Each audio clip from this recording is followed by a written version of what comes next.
ব্যক্তিগত বা পর্দার জীবন কোনোটাই ঠিক ভালো যাচ্ছে না বলিউড ভাইজান সালমান খানের। একদিকে ফ্লপ সিনেমা, অন্যদিকে লরেন্স বিষ্ণোয়ের হত্যার হুমকি তাড়া করে ফিরছে তাকে। অভিনেতার পরিবারও রয়েছে তাদের নিশানায়।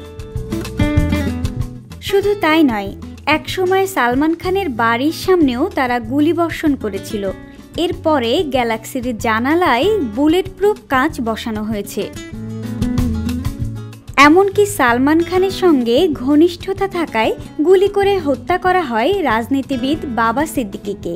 এসব চর্চার মধ্যেই শোনা যাচ্ছে নিজের বান্দ্রা ওয়েস্টের একটি ফ্ল্যাট বিক্রি করে দিলেন 5,35,00,000 রুপিতে।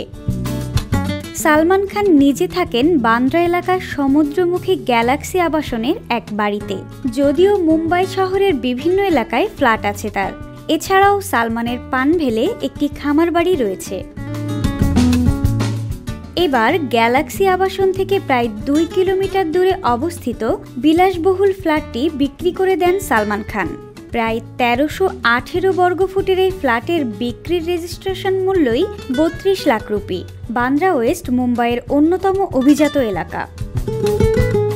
শাহরুখ খান, আলিয়া ভাট, কৃতি সেনন সহ প্রায় অধিকাংশ তারকাই ওই এলাকায় বসবাস করেন।